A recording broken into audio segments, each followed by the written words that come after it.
इस सेशन की शुरुआत हमने न्यू इंडिया टेक इंडिया के नाम से की है। मंच पर बैठे हुए तमाम वो लोग हैं जो अपने अपने क्षेत्र के धाकड़ हैं, जिसको कहा जाए, और वो इसलिए कि इनकी जो फॉलोइंग है वो कोई अदृश्य फॉलोइंग नहीं है कि कोई XYZ के आपको फॉलो करता है, ऐसी कोई बात नहीं है। इनकी फॉलोइंग वो है जिन्होंने समाज को या तो बदला है या लगातार अपने काम से नई जनरेशन को, अपने बाद के लोगों को प्रेरित कर रहे हैं और लगातार उसके लिए काम चल रहा है। यानी इनकी फॉलोइंग बड़ी ज़मीन पे जुड़ी हुई और सामने है। ये वो लोग हैं जो वोट लेने के लिए अपनी फॉलोइंग नहीं बढ़ा रहे हैं, कोई घोषणा नहीं कर रहे हैं। ये वो लोग हैं जो अदृश्य होकर काम कर रहे हैं और वो खुद अदृश्य हैं लेकिन इनकी फॉलोइंग सच्ची है। इसलिए इनकी बात को भी समझना, और अलग अलग क्षेत्र के लोग हैं, जैसा कि आपको पता है कि अजय चौधरी जी एक ऐसा नाम जिसने समाज को बदलने का काम किया है। आजकल हम फट से कंप्यूटर पे बैठते हैं और काम करने लगते हैं, लेकिन वो शायद आप लोगों में से बहुत लोगों ने वो मोटा वाला कंप्यूटर, भारी वाला नहीं देखा होगा, HCL सर, जिसमें वाइट कलर का होता था और छोटा सा स्क्रीन होता था। उस कंप्यूटर के साथ शुरुआत हुई होगी और टेक्नोलॉजी की शुरुआत इन्होंने की। इसके बाद समाज में शिक्षा को लेकर तमाम परिवर्तन किया। अजय चौधरी जी हमारे साथ हैं, हमारे साथ प्रदीप राय जी जो एक तरह से कानून में हस्ताक्षर माने जाते हैं, वरिष्ठ अधिवक्ता, उनकी खासियत न केवल केसेज को जीतना या उसको अपने तरीके से रखना, बल्कि टेक्नोलॉजी का उपयोग कैसे लीगल क्षेत्र में हो सकता है, उस पर वो बात करेंगे। हमारे साथ क्रेग कुक हैं जो सबसे पुरानी एजुकेशनल संस्था, स्कूली संस्था जो है भारत में, एक तरह से आधुनिक स्कूली संस्था, उसके केवल प्रिंसिपल ही नहीं बल्कि एक बड़े एजुकेशनिस्ट हैं जिन्होंने वर्ल्ड एजुकेशन सिस्टम को भारत में लाने की कोशिश की है। कोई भी समाज तभी आगे बढ़ता है जब सभी अंग उपंग साथ में काम करेंगे। तो इस पूरे उसकी कल्पना ये है कि एक एक करके हमारे मेहमान अपनी बात शॉर्ट में रखेंगे आपके सामने, और उसके बाद एक हम इंटरेक्शन आपस में रखेंगे। जो सवाल, चूँकि मैं एक पत्रकार हूँ तो मेरे मन में भी कई सवाल आते रहते हैं, वो सवाल मैं भी पूछूंगी, आप लोगों से भी पूछूंगी और इधर भी पूछेंगे, ठीक है? क्योंकि मुझे भी बड़ी आपकी दुनिया आश्चर्य में डालती है जब मैं देखती हूँ कि अभी मैंने देखा एक छोटी सी बच्ची है, जानवी यहाँ पर है, और तमाम जिनकी मिलियन में फॉलोइंग है। क्या करते हो तुम लोग, ये मुझे जानना बहुत ज़रूरी है, ठीक है? तो मैं ये सब चीज़ें पूछती रहूँगी, लेकिन सबसे पहले अजय जी से इस सेशन की शुरुआत। अजय सर, आप आकर अपने 2 शब्द जरूर रखें। गुड मॉर्निंग, नमस्कार। बहुत दिनों बाद मैं यहाँ अलग ही किस्म के लोगों से मिल रहा हूँ। एक तरह से मेरे को तो ये पता ही नहीं था कि इतने सारे इन्फ्लुएंसर्स हैं इंडिया में। टेक्नोलॉजी जो है वो स्किल्स के लिए किस तरह से यूज़ की जाए, ये सब तो हमने कोविड टाइम पे बिल्कुल अच्छे से देखा, क्योंकि जो लोग स्कूल नहीं जा रहे थे, कॉलेज नहीं जा रहे थे, उनको टेक्नोलॉजी के थ्रू हम लोग ने किस तरह से रीच किया, और वो इंटरनेट, कंप्यूटर और कंटेंट के थ्रू हुआ। और इस तरह से एक बहुत इम्पॉर्टेंट एरिया आया जिससे वीडियो को यूज़ करके हम किस तरह से लोगों को अपने, instead of text and visuals etcetera, video के थ्रू लोगों को कैसे हम स्किल्स सिखा सकते हैं, वो एक हमने बहुत अच्छे से सीखा ड्यूरिंग कोविड टाइम। अब तो ये है कि आर्टिफिशियल इंटेलिजेंस और चैट GPT आ रहा है, और उससे एक बहुत बड़ा चेंज आने वाला है, that is that we will be able to customise actual skill training. वो एक बहुत ही इंटरेस्टिंग अपॉर्चुनिटी होगी लोगों को यूज़ करने के लिए, और इसमें स्टूडेंट्स को इवन असाइनमेंट्स करने के लिए असिस्ट कर सकेंगे। तो ये जो है कि जो चैट GPT और AI आ रहा है, उससे एक और बड़ा चेंज आएगा, वो कंटेंट में आएगा। कंटेंट कैसे हम जल्दी से जल्दी डेवलप कर सकें, अलग अलग लैंग्वेजेस में कर सकें, वो एक बहुत बड़ी इंटरेस्टिंग अपॉर्चुनिटी रहेगी लोगों के लिए, टीचिंग के लिए। और वॉइस और जो एनिमेशन है उसको ऐड करने से लोगों के लिए इंटरेस्ट ज़्यादा बढ़ेगा। एक बहुत ही इम्पॉर्टेंट एरिया है जो स्किल्स में आगे एक तरह से बहुत आगे बढ़ेगा, वो है वर्चुअल रियलिटी। वर्चुअल रियलिटी से बहुत सारे लोगों को फ़ायदा होगा स्किल्स टीचिंग में।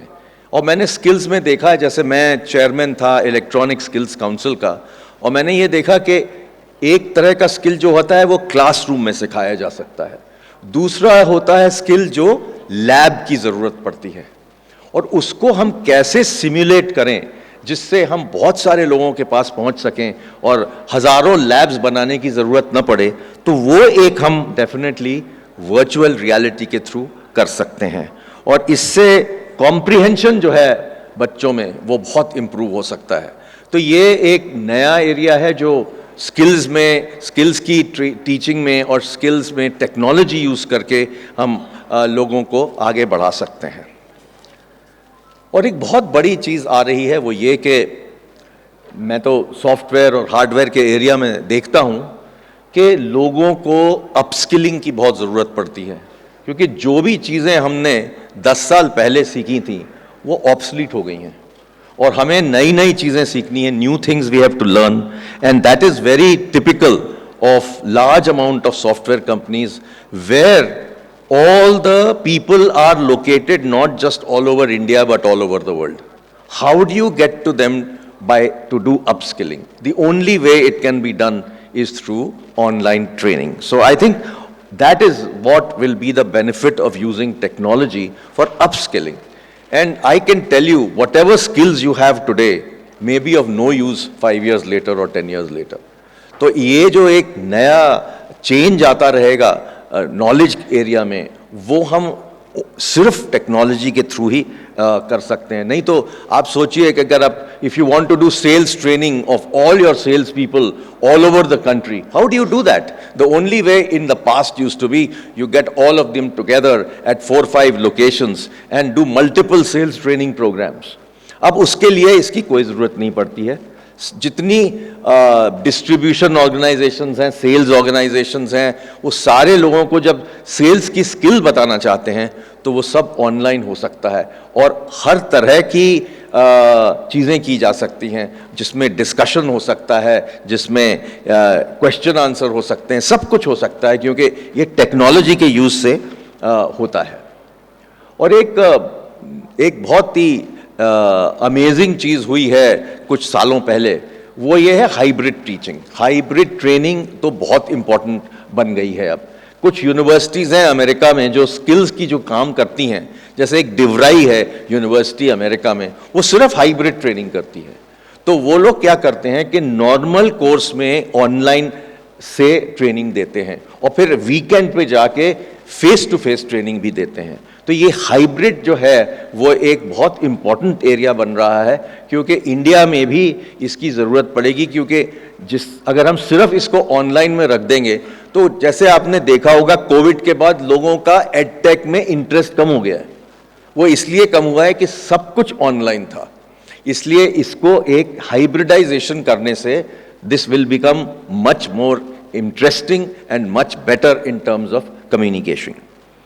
And with that, I'd like to stop here because I think I must give opportunities to the others to talk. But definitely, one thing I want to mention, हमारे लिए लाइफ लॉन्ग लर्निंग बहुत important है और हम सबको life long earning से ही आगे बढ़ना है। और अगर हमें इसे करना है तो टेक्नोलॉजी के सिवाय और कोई चारा नहीं है। धन्यवाद।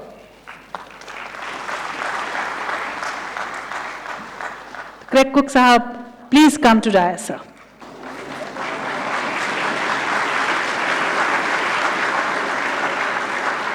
Namaskar. Good day to everybody. Thank you to Ms. Rajshri and Mr. Rai for the invitation to be here. Thank you, Dr. Chaudhary, too, for your comments just now.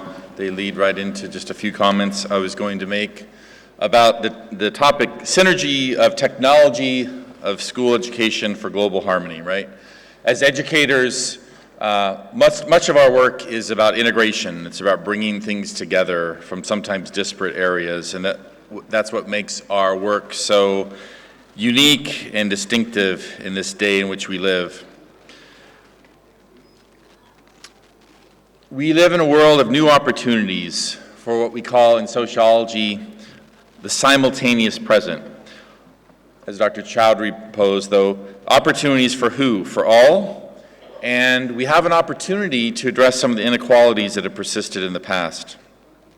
Education has always suffered from the threat of what we call cultural lag, where practices don't meet the need of the day.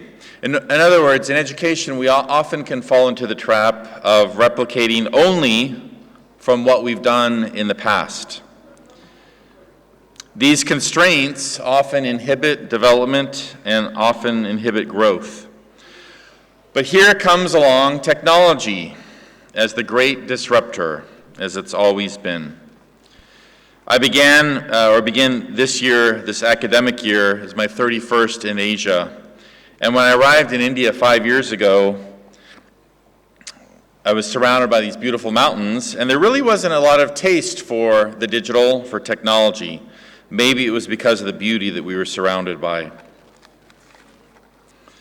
At my first assembly in 2019, before the pandemic, I told our group of students that the question was not whether we were cyborgs or not, meaning humans with a technological bent, but the question of the day is how to become better cyborgs, meaning how to become better humans, how to become better citizens, how to be more ethical, how to be more visionary in all that we do with technology. Now, in the early days of the internet, all of a sudden, there was so much knowledge to be had. And yet we really didn't talk about our duty to help students understand that knowledge, how to train that knowledge for ethical, purposeful uses. And so, as we move to the 21st century, it's about engaging students on the how and the why, as opposed to the what. The goal of education is, yes, to look in the past, to look at history, and as we say, to understand the dead by studying history, philosophy, language, literature, so that we can know how to live in the present. But education must also look into the future. As usual, when we look at engagement with technology, there are many around us in education, the moral entrepreneurs who would seek to assert that the apocalypse is now upon us with the rise of technologies such as emergent ChatGPT and other forms.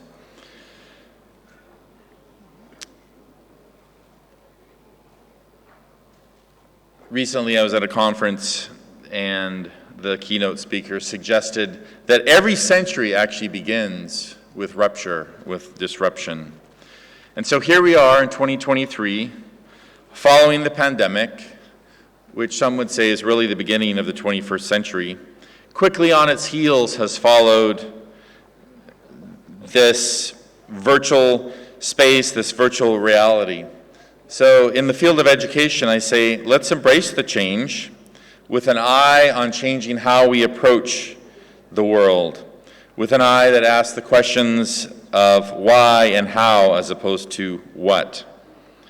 As educators, this is our responsibility to create ethical citizens for each of our societies. And the rise of AI on the heels of the pandemic gives us this great opportunity to engage with students in the ethics of knowing, in the ethics of knowledge production, and in the ethics of creating a better world for all. It's a great opportunity.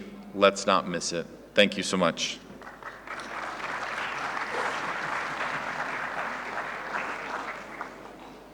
बिल्कुल जैसा doctor cook ने कहा कि जो किसी भी तरह के संस्कार जो हैं वो बहुत बचपन में पढ़ते हैं, मशहूर बनने की तमन्ना भी बचपन में ही आ जाती है। बहरहाल हॉल में कुछ ऐसे भी लोग हैं जिनके लिए एक मशहूर शेर है, वो कहा जा सकता है कि दो ही लम्हे गुजरे हैं भारी मुझ पर, एक तेरे आने से पहले एक तेरे जाने के बाद। एक इंसान हमारे साथ वो मनोज तिवारी, जिनके आने से पहले का लम्हा काफ़ी भारी था और इंतज़ार चल रहा था। इनके जाने के बाद का लम्हा भारी होने वाला है, इसलिए जिद आप लोग की होनी चाहिए कि हमारे साथ बने रहें, जाए नहीं। दूसरा, एक और इंसान जिसने अपने पर्दे के पीछे रहा वो और कुछ ऐसा कमाल किया कि आज हम गर्व से कहते हैं कि ऑस्कर हमें भी मिलता है। जयंतीलाल गाडा साहब, प्रोड्यूसर आरआर के, और जितनी भी आजकल आप हिट फिल्में देखते हैं जयंतीलाल गाडा साहब उसको प्रोड्यूस कर देते हैं। तो अगर कुछ आइडिया आप लोगों के दिमाग में है, अगर किसी को हीरो हीरोइन में बनने का मन है, तो बिल्कुल उस कुर्सी के पास आसपास दिखिए आप लोग, भविष्य आपका सुधरने वाला है। आप सबों का एक बार फिर से स्वागत करते हुए बात हमारी हो रही थी सोशल चेंज की, टेक इंडिया की। रचना जी भी हमारे साथ हैं, फाइनेंस का एक बड़ा चेहरा और फाइनेंस इन्फ्लुएंसर मानी जाती हैं। अब रचना जी आप मंच पर आएं और आप बताएं, लेकिन एक बात ज़रूर आप बताइएगा कि पैसा और कैसे बढ़ सकता है जेब में। जी रचना। प्रणाम सबको। आज मेरे सामने कई सारे फाइनेंस इन्फ्लुएंसर्स भी हैं, एंड आई थिंक हम सब लोगों का एक ही प्रयास रहा है कि मेरे हिसाब से सब लोग पैसा कमाते कैसे है तो बहुत भली भांति जानते हैं, लेकिन उसी पैसे को बढ़ाना कैसा है, जब इसके बारे में बात चलती है तो हम एक कदम पीछे जाते हैं। इनफैक्ट एक बीच में एक टीवी कमर्शियल भी रिलीज हुआ था जिसमें लड़के और लड़कियां एक साथ एक पंक्ति में खड़े किए गए थे और उनको पहले एक नॉर्मल सवाल पूछे गए, और अगर जवाब हाँ है तो एक कदम आगे जाना था, अगर जवाब ना है तो एक कदम पीछे जाना था। शुरुआती में सवाल ऐसे किए गए कि आपको रनिंग आती है क्या, तो सब लोग एक एक कदम आगे चले गए। फिर सवाल पूछा गया आपको आर्ट एंड क्राफ्ट आता है क्या, सब लोग एक एक कदम आगे चले गए। फिर धीरे धीरे करके जो स्किल स्कूल में सिखाई जाती है वहां से चला सब्जेक्ट टू आपको फाइनेंशियल अवेयरनेस के बारे में क्या क्या पता है, क्या आप खुद अपनी बैंक अकाउंट्स ऑपरेट करते हैं क्या। ये सवाल पूछने के बाद कई सारी महिलाएं एक एक कदम पीछे चली गई और कई सारे पुरुष एक एक कदम आगे चले गए। फिर पूछा गया कि आपके पास अपना इंश्योरेंस है क्या, एंड अगेन सेम चीज वही रिपीट हुई, महिलाएं पीछे चली गई, पुरुष एक एक कदम आगे चलते गए। और एंड में एडवर्टाइजमेंट में यह दिखाया गया था कि पुरुषों और महिलाओं में इतना बड़ा गैप था, वो एक ही कारण था और वो था फाइनेंशियल अवेयरनेस। आई थिंक ये एक ऐसा टॉपिक है जिसके बारे में अवेयरनेस जितना ज़्यादा हो उतना ही कम है, लेकिन हमने सब ने ये स्ट्राइव करना चाहिए कि हम इसके भांति at least we should be aware about that, भले ही हम शायद डिसीजन मेकिंग में एक पार्ट ना लेते हों, क्योंकि कई सारे महिलाओं को ऐसे लगता है यार finance is not my cup of T. The moment finance से वर्ड यूज होता है तो कहीं ना कहीं एक डर बैठ जाता है दिमाग में कि अगर मैंने फाइनेंस मैनेज किया, मैंने मेरे पैसे मैनेज किए और पैसे डूब गए तो, ये सबसे बड़ा डर रहता है। एंड इसीलिए वो सौंपा जाता है अपने भाई को, अपने बहन को, अपने भाई को, अपने पापा को, शायद चाचा को, बट खुद करने जाएंगे तो काफी डर लगता है। जब तक सब कुछ ठीक चल रहा है तब तक किसी को कुछ दिक्कत नहीं आती है, but I am sure corona के टाइम पे कई सारे लोगों ने ऐसे कई सारे इंस्टेंसेस सुने होंगे जो बहुत डिस्टर्बिंग थे। हमारे ही एक परिचित है कि हस्बैंड वाइफ दोनों ही रहते थे and all of a sudden husband की बिकॉज ऑफ कोविड डेथ हो गई। जो लेडी थी वो भले ही एक कॉमर्स ग्रेजुएट लेडी थी, she was almost 60 years old. उनको जब हमने पूछा कि अब आप सर्वाइवर हो तो आपको आपके बैंक में जाके आपको नॉमिनी आप हो ये क्लेम करिए, आप जो कुछ भी बैंक अकाउंट्स है वो अब आप चलाइए, तो उनको रोना आ गया और बोले मुझे नहीं पता है कि हमारे कितने बैंक अकाउंट्स हैं, मुझे नहीं पता है कि हमारी एफडीज कितनी है और कहाँ कहाँ पे है, मुझे नहीं पता है कि हमारे यहाँ पे गोल्ड है तो कितना है और कौन से लॉकर में है, उसका ऑपरेशनल राइट्स किसके पास है। और ये मैं एक बात बता रही हूँ एक लेडी की जो कॉमर्स ग्रेजुएट लेडी थी, और ये सिर्फ उनकी कहानी नहीं है, आई एम श्योर आप सब अग्री करेंगे कि कई सारी महिलाओं की यही कहानी है। आज ये एक टाइम आ गया है कि भले ही मैं वही चीज़ दोहरा रही हूँ कि भले ही हम डिसीजन मेकर ना बने, लेकिन डिसीजन क्या हुआ है इसके बारे में तो हमको डेफिनेटली पता होना चाहिए। और क्या इसके लिए बहुत ज़्यादा टाइम लगता है, तो आंसर बिल्कुल ना है।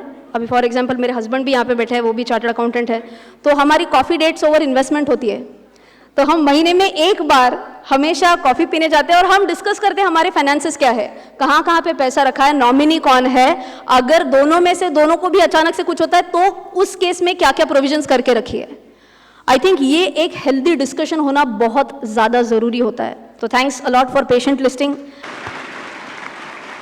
और अब मैं निवेदन करूंगी सुप्रीम कोर्ट के वरिष्ठ अधिवक्ता व इंडिया लीगल रिसर्च फाउंडेशन के चेयरमैन श्री प्रदीप राय जी से कि आप भी इस सत्र के दौरान अपने विचारों को हम सब के साथ साझा कीजिए। The moment they said that I have to speak, I was thinking that this is not my turn. They said that you have to speak something on legal tech. What is the development? So fortunately, I am aware of this. Manoj Tiwari ji, Member of Parliament and our childhood friend. She is not a financial advisor, she is CA. She emphasized very clearly. So even if a chartered accountant has the specific knowledge, they can disseminate and they can give it to the public in general. Honorable Principal, Woodstock School, Mr. Craig, Chaudhary Saab, Rashtriya ji, Vinay ji, and all the dignitaries. Because sometimes what happens that earlier the guest list and the audience keep changing. Now Nilkant ji is there, Paras is there, other friends who runs this Rostanara club, they are here. Surbhi ji, obviously the better half of Manoj Tiwari ji. When she was mentioning about that ladies went back because they did not have the financial knowledge. In Manoj Tiwari's case, Manoj Tiwari is 100 yards back than Surbhi ji. She handles his bank account, she handles everything. This is what I said when he was mentioning that, yes, he is right. I said, no, but he is right in a context of others, not in your context. As far as law and tech is concerned, when we were studying law, we had never imagined that there will be a time when lawyers need to use computers. Because computers were absolutely new. And when Rajiv Gandhi became Prime Minister, there was a movement that why he is bringing all these computers. This will take away the jobs. And many of us had gone to see a computer at Hobby Center because our university has purchased one. And we were the lucky ones to switch it on and switch it off, and that was part of our achievements, that we know how to switch on a computer and how to switch it off. Gradually, when we came to practice here in Delhi, we started the old typing machines had been replaced by these modern computers. And thereafter, we saw SCC online, AIR online, then Manupatra, some of the search engines which gives you access to research of various cases, judgments, and sometimes it helped in drafts also, which was completely alien to us when we were studying. And when we came to the practice, we had to consult so many judgments to find out that relevant judgment on a specific point. Today, because of AI, we have access immediately that what kind of judgment is required, when it is required. So the young students and young lawyers, they are more friendly. Recently, we have started using liquid text. Liquid text is so good that whenever even the voluminous files, which we used to carry into 10 or 20 volumes, now we carry only our iPad. And just by touching at one place, we exactly go to the reference what we are going to mention. And it has made our job easier. Recently, Honorable Justice D.Y. Chanchud, the Chief Justice of India, he had said very clearly that my court will not allow anyone who is coming with the files. You have to consult your laptop, you have to consult your iPad. But not only this, now this time has come when the judgments are even being written by AIs. Drafts are prepared by the AIs. Obviously, the human face is there, human intervention is required, because in a country like India, where we have different and this diversity in the society, we can't imagine that there will be one AI which will suffice the purpose of entire drafting and understanding of entire society. Like in UP, if you are deciding a case of land dispute, you have to go for the civil dispute, or in Delhi, you have to go for civil dispute, evidences will be there, examination in chief will be there, and ultimately it will be decided on the facts and circumstances based on your registry paper and documents. But suppose the same land dispute belong to Nagaland in one tribe, then what they do, I handled one matter and I was privy to that, they will take you to the field and they will give you some kind of जो मिट्टी निकाल के आपको दे देंगे, and you have to gulp it, you have to eat it.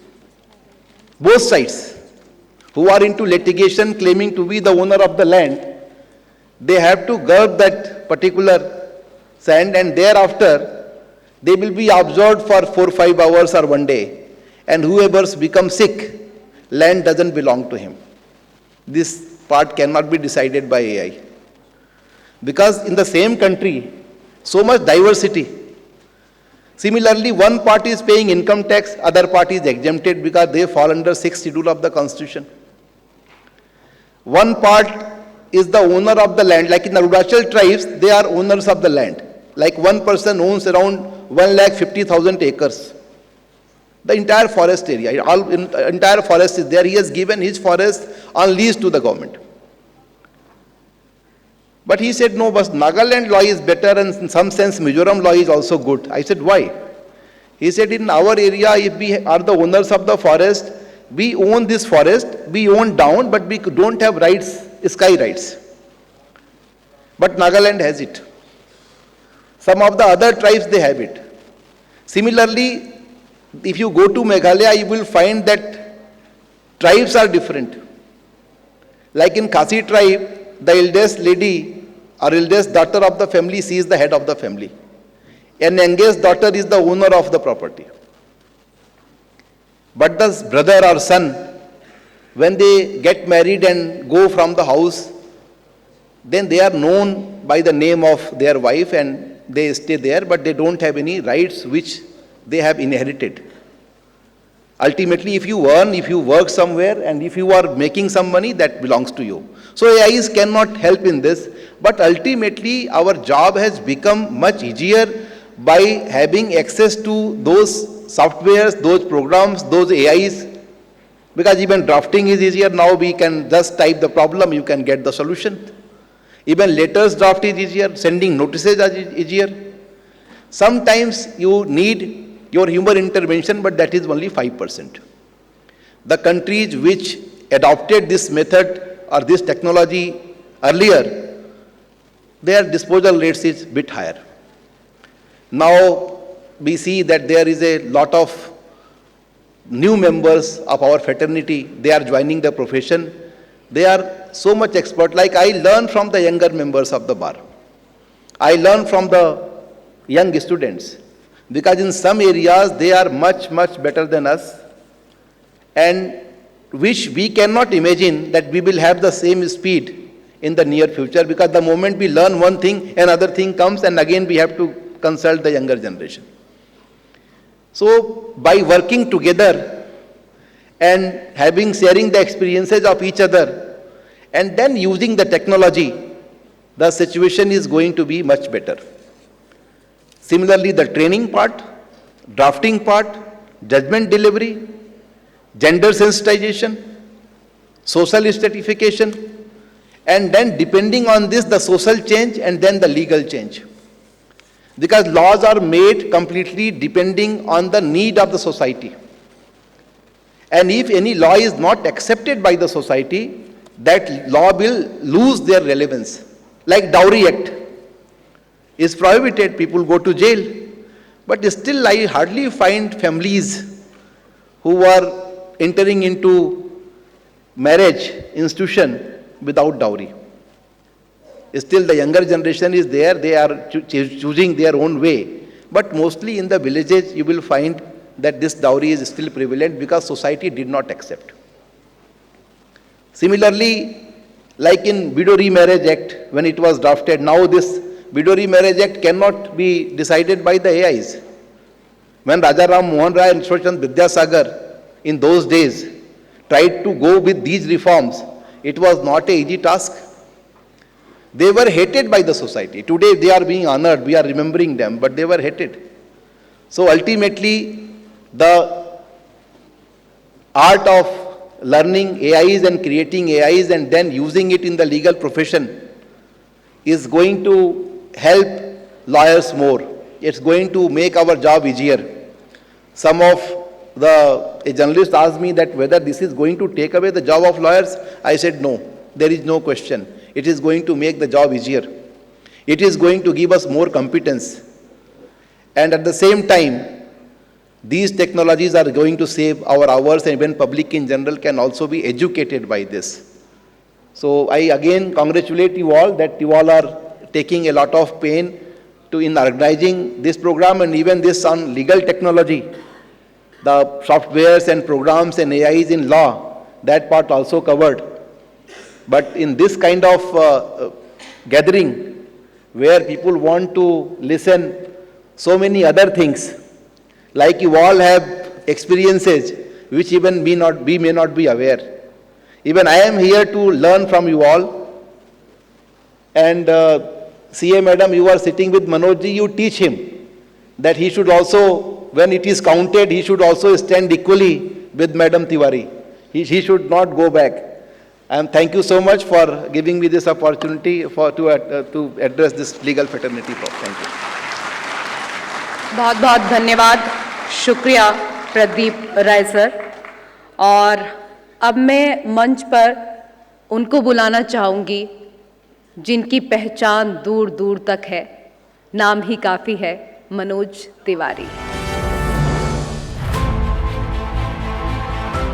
Manoj Tiwari, आप Delhi north east Lok Sabha seat से Bharatiya Janata party के सांसद हैं। बतौर सांसद दूसरा कार्यकाल पूरा कर रहे मनोज तिवारी की गिनती उन चुनिंदा युवा नेताओं में होती है जो हरफन मौला हैं। सिद्धहस्त राजनेता, मजे हुए कलाकार, मां सरस्वती जिनके कंठ में विराजती हैं, वो हैं मनोज तिवारी, जो वक्त आने पर राजनीतिक विरोधियों पर पड़ते हैं भारी। Actor, singer, music director, TV presenter और राजनेता, एक साथ इतने हुनर का मणि कांचन योग संजोए मनोज तिवारी वर्ष 2016 से 2020 तक दिल्ली में भारतीय जनता पार्टी के प्रदेश अध्यक्ष रह चुके हैं। सिंगर से अभिनेता और अभिनेता से नेता बने मनोज तिवारी का सफर आसान नहीं रहा है, लेकिन मुश्किलों पर जो पड़े भारी वही हैं मनोज तिवारी। मुश्किलों पर जो पड़े भारी वो हैं मनोज तिवारी। एक बार जोरदार तालियां हो जाए। बहुत बहुत धन्यवाद। एपीएन फोरम स्वदेश कनक्लेव 2023। वैसे जिसने स्क्रिप्ट लिखा वो भी बहुत अच्छा है जिसने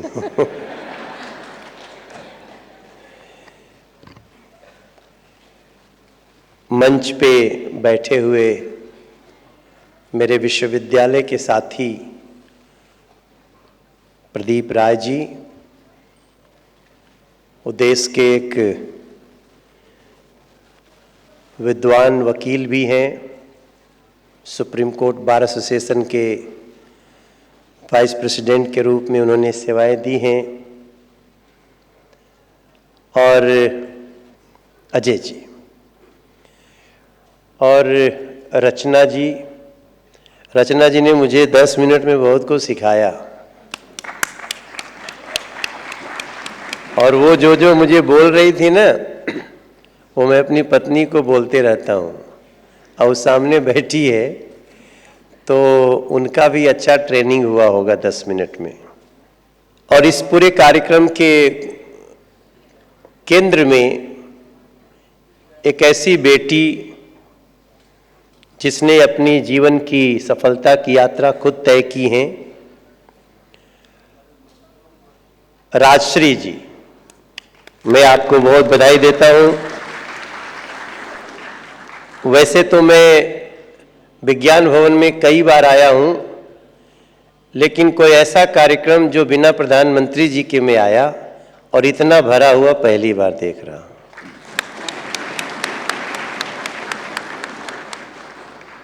सामने भी कई ऐसे साथी हैं। अब आप सोचो, जिस फिल्म ने हमें ऑस्कर दिला दिया उसके प्रोड्यूसर बैठे हों तो उनका स्वागत करने में कितना गर्व होगा। सर, आपको सैल्यूट भी है, आपका स्वागत भी है।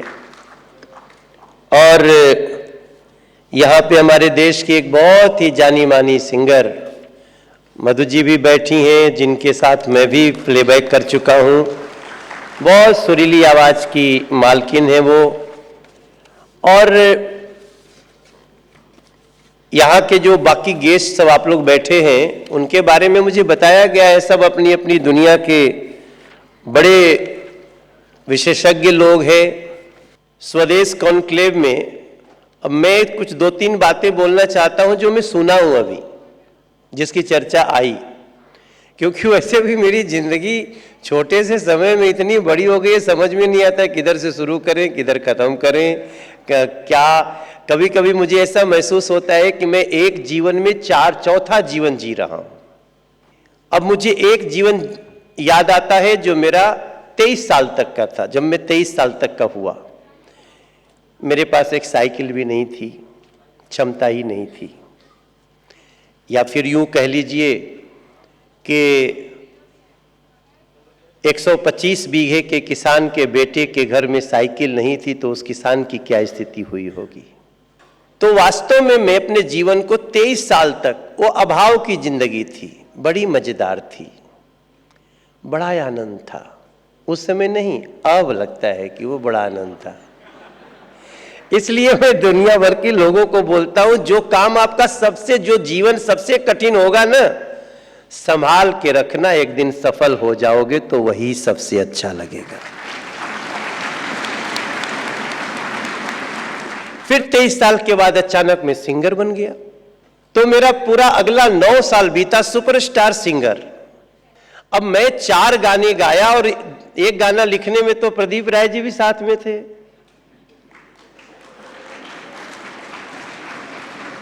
भाई अब कई बात बोलूंगा तो लोग कहेंगे ये कोई और पोल न खोल दे, लेकिन वो जो हमारे आनंद के दिन थे ना, जो अभाव के दिन थे, उसमें ये भी थे।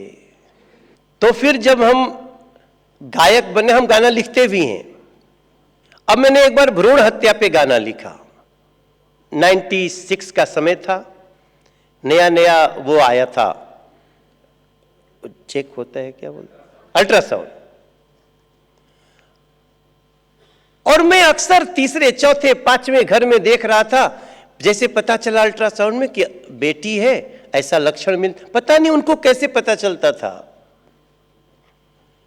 कि अल्ट्रासाउंड में बिटिया है, तो सफाई करा देते थे। तो मैंने गाना बनाया। उस समय कोई सोच भी नहीं सकता था कि इस तरह का गाना भी गाया जा सकता है। मैंने लिखा, मैं भोजपुरी में गाता था ना, अगिया दहेज के कैसन तेज हो गई, बेटी जन्मावल परहेज हो गई। और तब मैंने कहा था कि ढेर नहीं खेदीन अब तो उहो जुग आई, कि शादी बदे बचवा कंपटीशन दे जाई हो। अभी तुम लोग नौकरी के लिए लाइन लगा रहे हो ना, शादी के लिए भी लाइन लगानी पड़ेगी।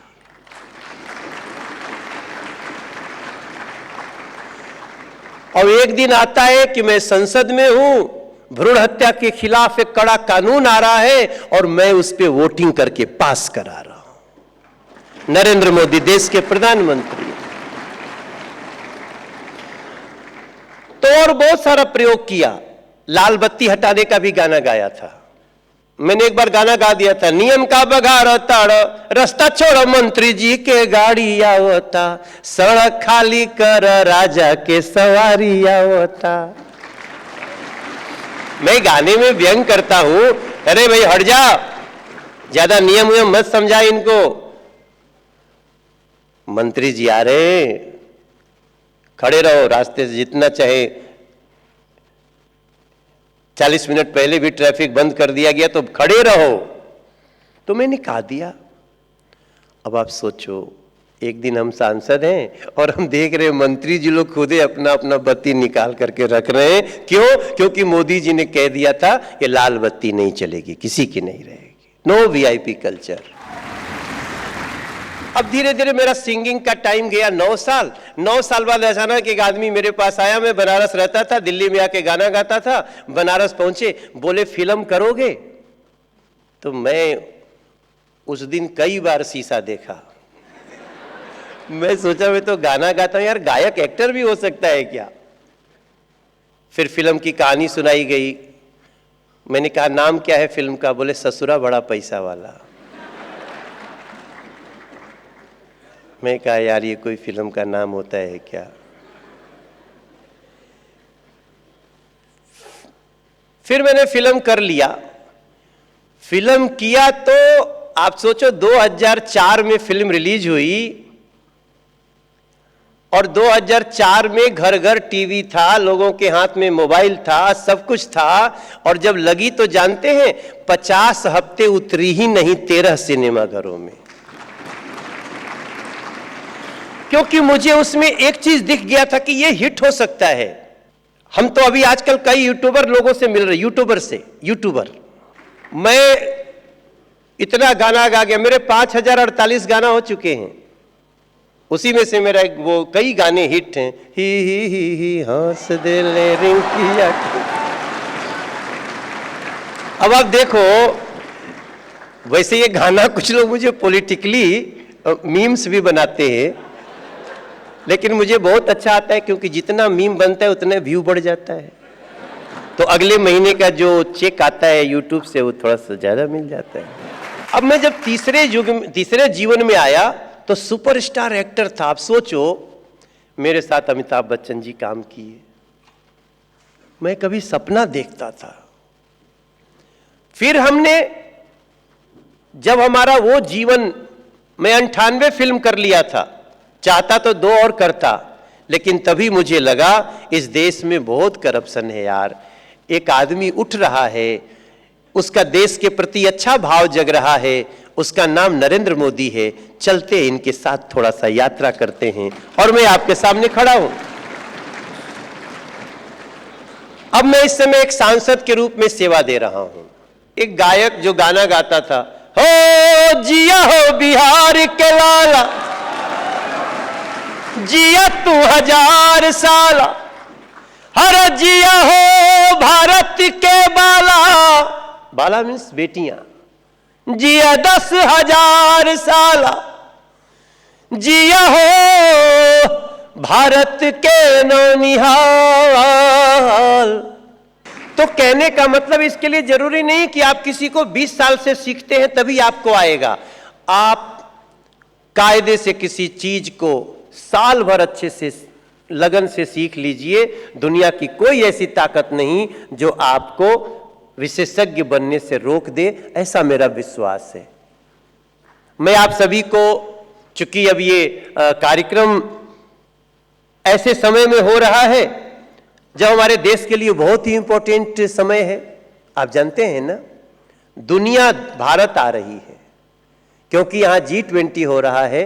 तो मैं आप सबसे इतना ही बोलूंगा, आप भी अपने अपने स्तर पे किसी भी तरह से कोशिश करिए कि G20 में आए हुए लोगों को हम कैसे भारत का अच्छा परिचय दे सकते हैं। इसी के साथ मैं अपनी वाणी को विराम दूंगा। फिर आपसे मुलाकात होगी। Thank you very much. बहुत बहुत शुक्रिया माननीय सांसद जी। लोग इंतजार कर रहे हैं कि उनको कब सम्मान मिले, और जो हम सम्मान देने जा रहे हैं इस सेशन में, उसमें पहला नाम है श्री अनुज रामात्री।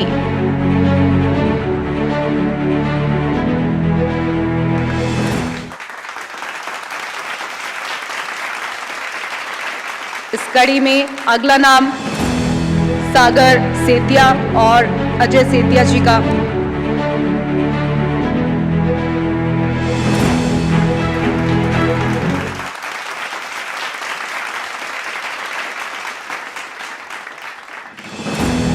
नायाब मिथा।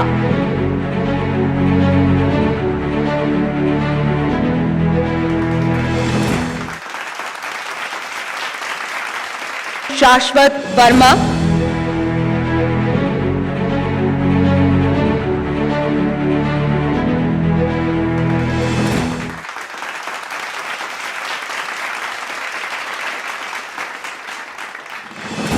तेजस पाटिल,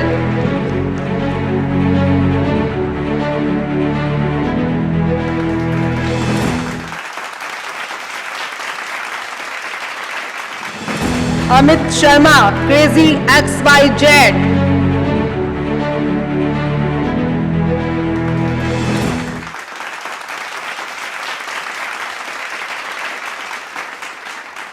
बहुत बहुत शुक्रिया।